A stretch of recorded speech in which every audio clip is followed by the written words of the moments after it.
Assalamualaikum warahmatullahi wabarakatuh. Mari sedikit belajar tentang makhraj dan sifat dari huruf-huruf hijaiyah yang berjumlah 28.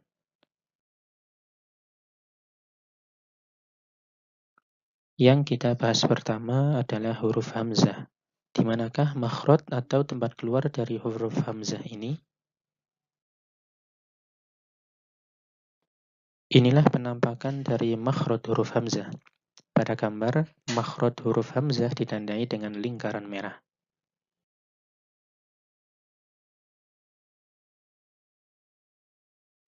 Bila diperhatikan, huruf hamzah keluar dari tenggorokan atau dalam bahasa Arab disebut halqun, al-halq. Sehingga huruf hamzah ini termasuk huruf-huruf halqiyah. Untuk makhraj spesifiknya, huruf hamzah keluar dari tenggorokan bawah atau dalam bahasa Arab disebut aqsal halq.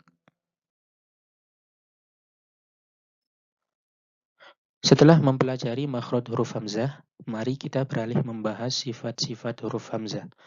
Huruf hamzah memiliki 5 sifat yang dalam nadhaman disebutkan lil hamzi jahrun wastifalun thabata fathun wa syiddatun wa somtun ya fata. Lil hamzi, hamzah memiliki sifat yang pertama jahrun, sifat jahr. Kemudian istifalun, sifat istifal. Kemudian pada kata fathun, yakni sifat infitah. Kemudian ada sifat syiddatun, sifat syiddah. Dan somtun, sifat ismat. Definisi dari masing-masing sifat tersebut adalah yang pertama sifat jahr, yakni huruf apabila diucapkan atau dimatikan maka tidak mengeluarkan desis atau nafas tertahan. Yang kedua sifat syiddah, yakni huruf apabila diucapkan atau dimatikan maka suaranya tertahan atau berhenti. Yang ketiga sifat istifal, yakni ketika mengucapkan huruf lidah turun ke dasar mulut. Yang keempat sifat infitah, artinya ketika mengucapkan huruf, maka lidah merenggang dari langit-langit mulut. Yang kelima, sifat ismat. Huruf-huruf dari sifat ismat ini tidak bertempat di ujung lidah atau ujung bibir, sehingga agak lamban diucapkan. Berdasarkan sifat huruf yang terkandung di dalamnya, huruf-huruf dikelompokkan menjadi beberapa kelompok, yakni huruf qawi atau kuat, huruf mutawasid, tengah-tengah, dan huruf dhaif, huruf lemah.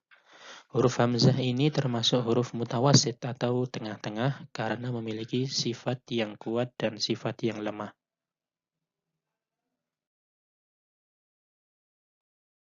Berikut gambar dari makhraj huruf hamzah disertai dengan sifat-sifat yang terkandung di dalamnya.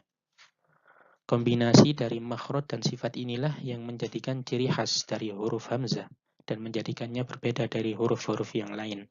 Karena ada huruf yang memiliki kesamaan makhraj dengan huruf lain, namun tentu ada satu atau beberapa sifat yang berbeda.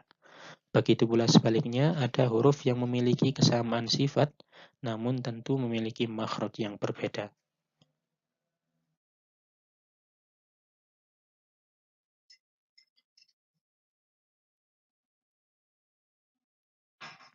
Sebagai pelengkap, akan kami sebutkan beberapa kesalahan yang mungkin terjadi ketika melafalkan huruf.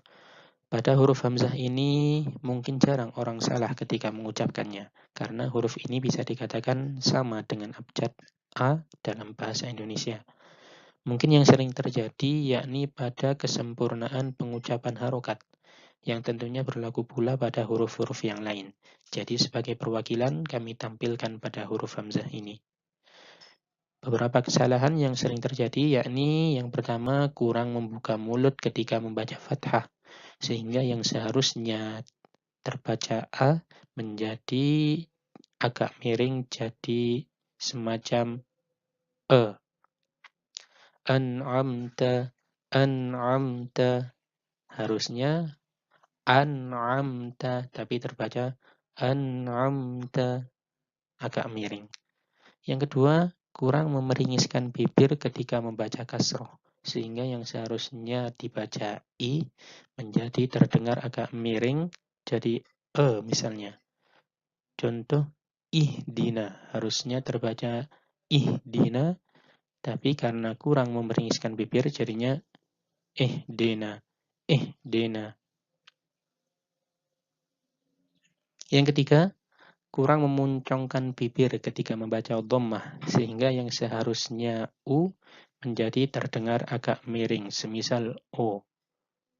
Contoh pada kata na'budu terbaca na'budu. Na'budu. Selanjutnya, kurang tegas ketika membaca hamzah. Jadi pengucapan hamzah seperti samar-samar yang harusnya terbaca a jadinya a.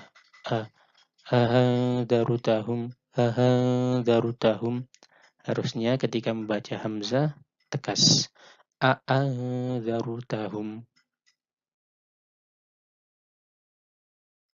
Sekian dari kami. Terima kasih atas perhatiannya dan semoga bermanfaat. Wassalamualaikum warahmatullahi wabarakatuh.